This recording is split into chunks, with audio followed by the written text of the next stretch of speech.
What's goody? It's your boy Donnie Ray, and I'm back in this bitch for an album review. And this week, the album review is for Lil Durk, Just Cause Y'all Waited Too. Now, it's been a while since I've done an album review, so I just wanna give a little background information. Not just on these album reviews, it's more like a breakdown, really, because I go song for song, and then I grade the album on production, lyrics and songwriting, vibe, give it an overall grade, talk about some fucking replay value, talk about like top songs, stuff like that. Just wanted to do something a little different than the typical album review on all the other channels. I feel like all they do is like talk about the album in general, which is like actually a review, but I want to do something a little more, get a little more in depth. So I'll go in there and talk about the songs. So I just want to talk about that because I know it's been a minute since I've done one. So if that's what you're interested in, then stay tuned. We're gonna be doing a whole bunch of these. Chris is gonna be doing them. I'm gonna be dropping some. I got some more I need to record. Yeah, man, we got to be pumping out this content. I know I keep saying that shit, but about to move to this new apartment, all this shit, whatever. So yeah, let's jump into this bitch, man. Lil Durk, Just Cause Y'all Waited Too. So this is his 5th studio album. You know, Lil Durk, 26-year-old rapper from Chicago. He came up with Chief Keef, Lil Reese, you know, all them niggas. Like I said, this is his 5th studio album, and his last album, his 4th album, actually debuted at 4 on the Billboard's Top 200. So we'll have to wait till Friday. You know, they give it a week, don't they? I'm pretty sure, to see where this album actually charted. But this album was actually a better album than the last one. So, I mean, that doesn't necessarily mean anything, but I actually thought this album was better. So let's jump into it, man. First fucking track of the song was called Different Meaning. And on this song, he had like a Blueface type flow. To me, it was kind of like Rush, wasn't like in the fucking regular pocket that you would expect. But I mean, it was a good intro track. It had a good mixture of like the trap feel and some real shit. Like he was talking some real shit. And he was just like, you know what I'm saying, just rapping about how things in the hood can have a different meaning than they usually do if you're like outside of the hood, or, you know what I'm saying, or just have different meanings in the hood. And like they live life on the edge, they gotta stay strapped. And then one line that stood out to me in there, he was like, I got your address from your bitch, that's for a pair of shoes. And just like, he's just talking about just like how in the hood, you know, bitches is so thirsty, you know what I'm saying, for the shoes, thirsty for money and all this shit. They gonna rat a nigga out to get some money for some shoes. So he's just showing how, I mean, just talking about how shit is just different in the hood, you know what I'm saying? And also was talking about how like they're fearless. He said, nobody put fear in us. I put real life inside this music. They're not hearing us. I know what's real. I had some real killers tearing up. So he's just talking about like how in the hood niggas is fearless and just like shit get real. And like he talking that real shit because he have niggas that's really out here killing niggas, listening to his shit and feeling it. That's what he's saying. They tearing up. They might not literally be tearing up, but he knowing that they feeling the music, they let them know we can relate, we feel this shit. And you know, niggas do that shit all the time. Like, I feel that nigga, bro. That's my nigga. He be speaking to me, you know what I'm saying? So that's how niggas in the hood be feeling. They be feeling like Lil Durk talking to them and they relate to that shit. So next song was called Street Affection. And this is a song that's just letting the world know that even street niggas, you know what I'm saying, they need love too. Like they may be hard on the outside and all that shit, but they going through shit just like everybody else, you know what I'm saying? And like one of the bars, he said, even street niggas that need love, big homies, not big homies, not big homies, they ain't giving us direction. So we just talking about, bro, like in the street, bro, niggas not out here trying to help you, and that shit can be hard, you know, shit can get lonely, shit tough, especially just growing up, you know, even like as a child, bro, that shit, you know, can be a lot, nigga. Another bar that stuck out, he said, and I can't hang around no bitch niggas, I'm too allergic. An iPhone plus an iPhone, 2 jail phone calls, I merge it.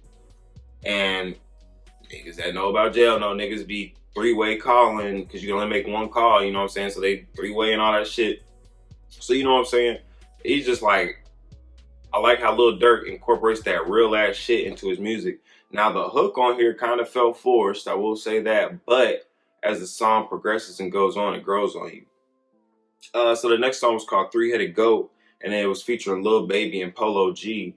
And the hook's not bad. You know what I'm saying? It's not my favorite hook, but it was kind of catchy. And this is a song where they're just spitting and proving that they are all goats. You know what I'm saying? They feel like they are the greatest. You know what I'm saying? They feel like they're the best rappers out, so they're just trying to prove it. And Lil Baby only has like four bars, but Polo G, he had the best verse on the song. And one verse that stood out to me, he said, "Back to back Suburbans, I'm a big dog. I was in the slum serving fentanyl, zombie land, junkies having withdrawals, then getting to a lot of missed calls." He was spitting on that motherfucker. Like, I was impressed. I might have heard of Polo G before, but I couldn't like even remember like a verse or nothing. So like that was a good, I say, introduction to him. I might have to check him out because he was definitely spitting on that verse.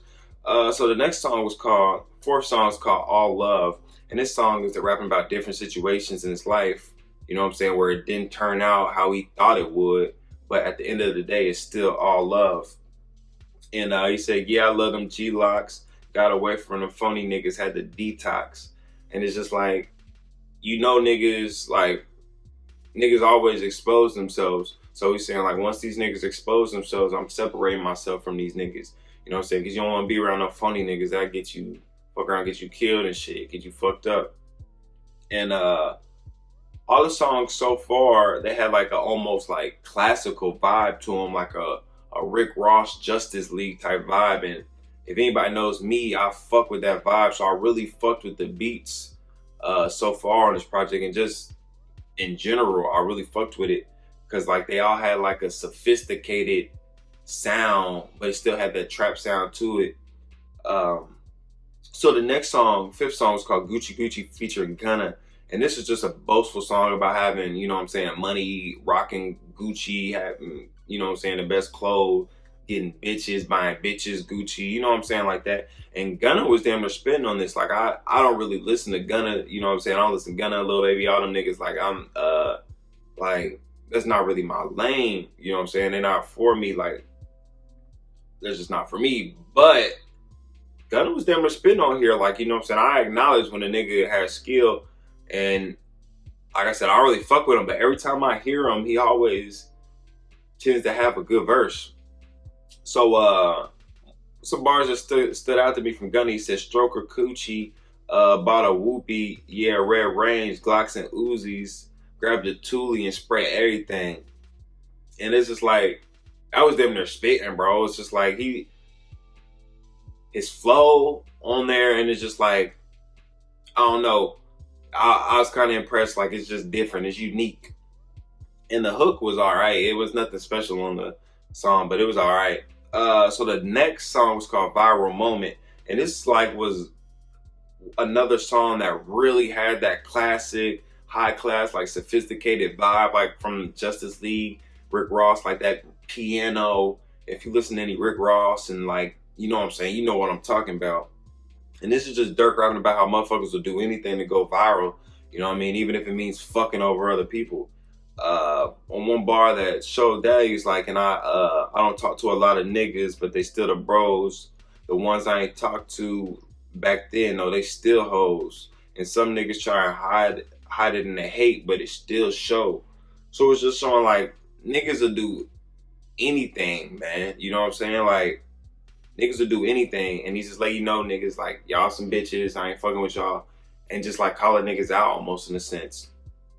So the next song, seventh song, was called 248, and this was a reflective song back where Durk talks about things he's been through in life, you know, talking about going to jail, losing 5 friends in one summer, just shit that has happened to him, and he's just like almost become numb to it, you know what I'm saying? Like, 5 of your niggas dying in one fucking summer, bro. It's just like, god damn, like at some point it's just like, you know what I'm saying?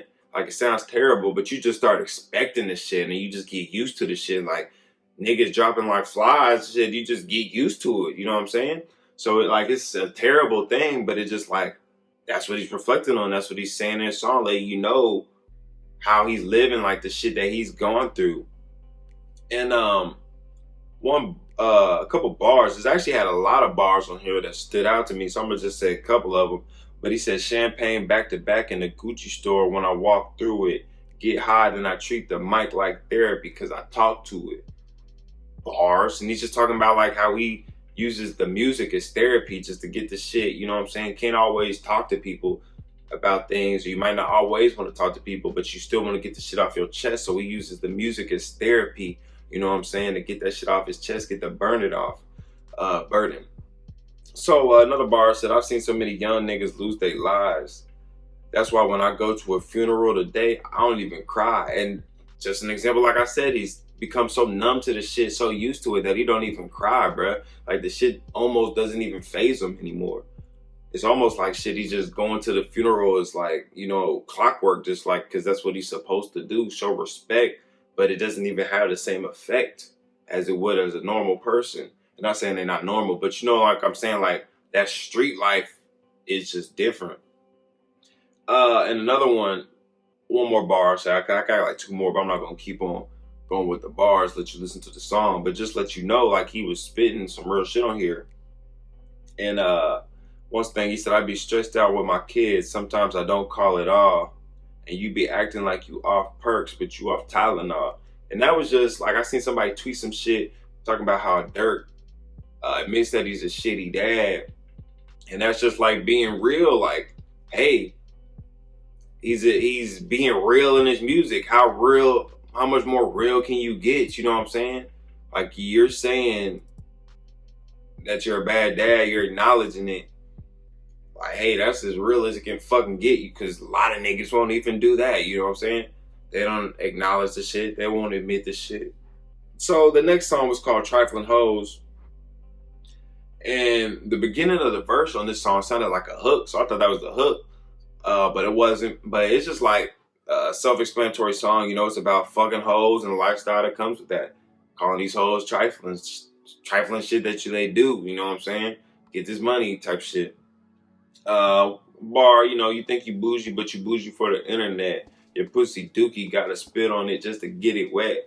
And I don't know if you know anything about me. I like bars like that, like ratchet bars and just like some shit that I wouldn't normally think of saying. Like I like to hear that shit. And nigga said your pussy dookie, and like that shit it was just funny. I like that bar. It was a funny bar. So the next song is called Internet Sensation. And this song has a little more energy than the others. It's got a little bounce to it. Not to say that the other songs don't really have bounce, but this song just noticeably had a little more energy to it when it came on. And he's just rapping about being famous and coming up off the internet and, you know, trying to manage his relationships in and out the music and remain happy. And it had a real ass hook. It seemed like he wrote this song for his girl. You know what I'm saying? It was like a song about him and his girl, and just like the hook was like, my best relationship or something like that. So it was just like, it seemed like a song that he wrote for his girl, but it was still a cool little song. I wouldn't probably normally play it back, you know what I'm saying? But it was a cool little song. So the next song was called Street Prayer. And this is like another reflective song by Durk where he talks about the crazy life in the street and acknowledges the risks, you know what I'm saying, that comes with the street life and wanting to do better.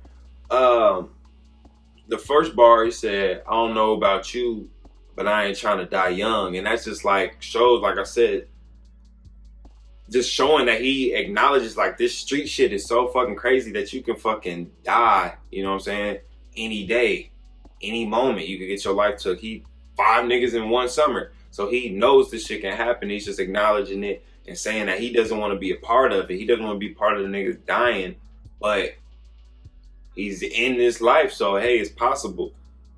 And it had a real catchy hook. It wasn't really, you know what I'm saying, it's just a real ass bar. I don't want to get too much into the bar. It's just a song that you should check out. But that was a good song.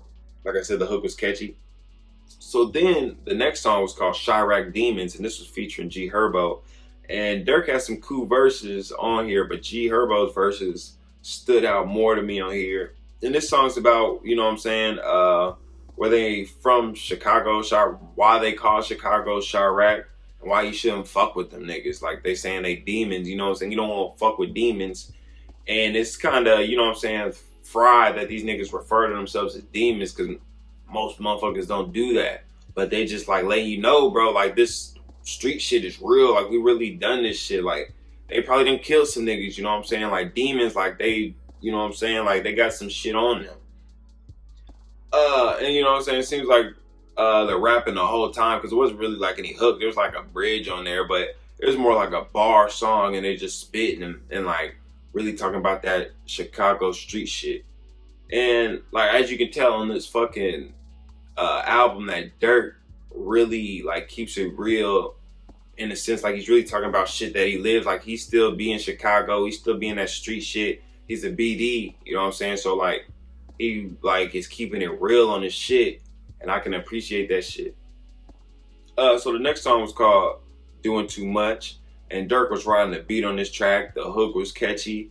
He's rapping about all the crazy shit that he does, all the vices that he's into. And you know that some people might consider that doing too much. You know, the life that they live, partying all the time, gang banging. Some people might consider that doing too much. So that's why they named the song Doing Too Much.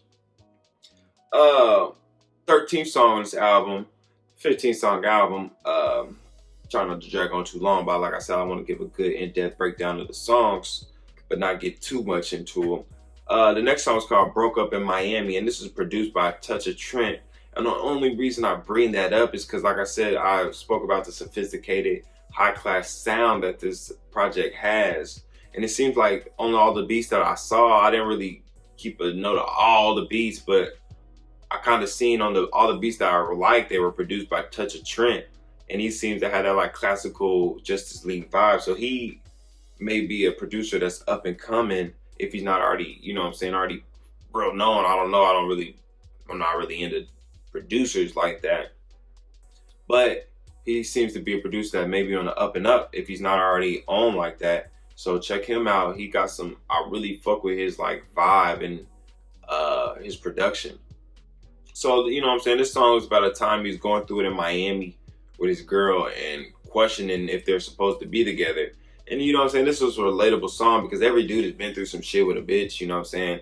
Figuring out if this is, should we keep going? Should I break up? Do I fuck with this bitch? All types of shit, you know what I'm saying? So every dude has been through that shit. And even females can relate to that because they've been on the they've been on the other end of it, you know what I'm saying? So I feel like this is a song that males and females could relate to.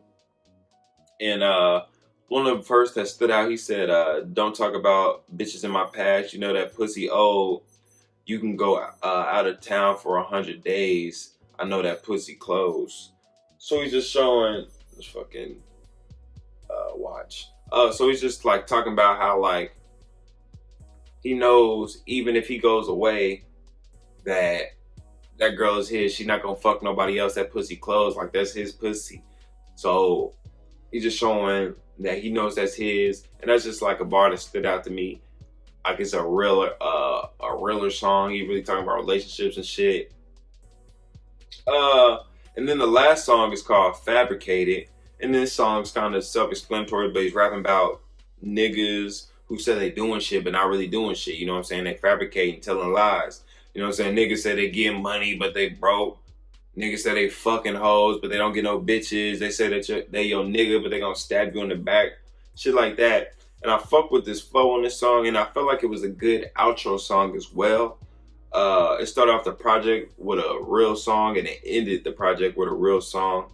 And it kind of just matched the vibe of the first track. So kind of like helped put the project to a closure.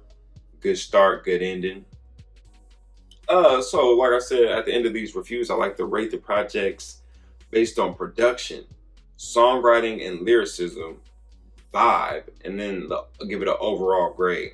And then I'll talk about replay value, and then I'll give you top 3 songs of the project that I thought. So if you don't want to, you know what I'm saying, feel like give top 3 songs, so you can go check those songs out. And then if you like those songs, then maybe, you know what I'm saying, you can listen to the rest of the album. You know what I'm saying? Just give people a little taste so they can decide if they really want to fully invest their time in the music. And the reason I want to do that, because like even me, like I find it hard to find time to listen to music, and you know what I'm saying? So I feel like other people probably had the same problem, so they can listen to this and figure out, okay, I want to check this out. Or they can check out the top 3 songs. Okay, I go check those songs out, and then they can figure out they like the whole project, you know what I'm saying? So I just want to give y'all just a little taste so y'all can decide if y'all fully want to invest your time in this shit. So production, I gave this a 9 out of 10.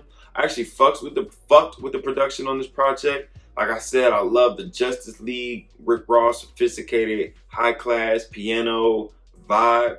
And I feel like all the songs have a similar vibe and they all fit together well. On lyricism and songwriting, I gave it a 9 out of 10 as well. And Durk showed me that he's a spitter and that he can do it consistently on a full project. You know what I'm saying? There was a few points where he seemed like he spit a couple weak bars, or where it seemed like, I don't know what you're talking about, you know what I'm saying? Shit like that. But for the most part, every song was solid. All his verses were solid. Obviously, some verses are better than the other, but it was a pretty solid, consistent project overall to me. And the vibe, I gave it a 10 out of 10. I fucked with the vibe of like pretty much every track. It all meshed together well. It's a cohesive project. I fucked with the beats, like I said. I just fucked with the vibe. Had a good vibe, complete vibe. So my overall grade of this project, I fought between giving it a 9 and a 9.5. And I'm actually gonna give it a 9.5 because I was impressed with this project. The beats were all good. Durk was spitting. The few features that he did have on here, they were spitting as well. Like, they added to the songs. They didn't really detract from the music. They added to it. You know what I'm saying? A lot of times when people get features on there and they might be like, he should not even been on the song. But I feel like all the features added to the music. You know what I'm saying? And they were spitting. There's a couple of loose ends, you know what I'm saying? I feel like he could have cleaned up to make it a perfect project. But for the most part, I feel like this is a great project. 9.5 out of 10 for me. So replay value. I feel like this project has a lot of replay value because it's a rare album where you get the mixture of some real shit, but also get a good mixture of the hood shit, the trap shit. And he also finds a way to, you know what I'm saying? Like, he finds a way to mesh those together like really well. And I feel like it's hard to do that because, like, even if you listen to other trap artists, like, they seem to be hard right or hard left, you know what I'm saying? Either like hella singy and shit like that, like fucking Melly. I feel like that nigga does a lot of singing and shit.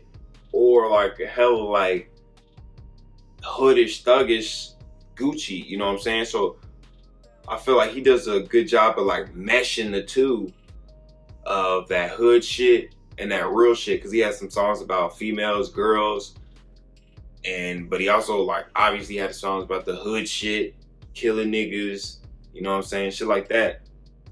So the replay value of this project is pretty high to me because, like, you know, some days you might not feel like hearing the hood shit, or some days you might not feel like hearing the fucking girly shit. I don't want to say girly shit, but emotional shit.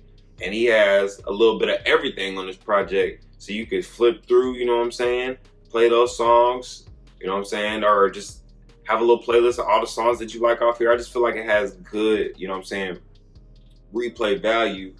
And you know what I'm saying, also I feel like it's good music to play in the background because they have like I fucked with the vibe, I fucked with the beats. So like if you don't always want to listen to the words, like it's just had a good vibe, good like relaxed, chill like vibe, but also had that little fucking knock of the trap and head bobbing. So it just had like, it was just a good project.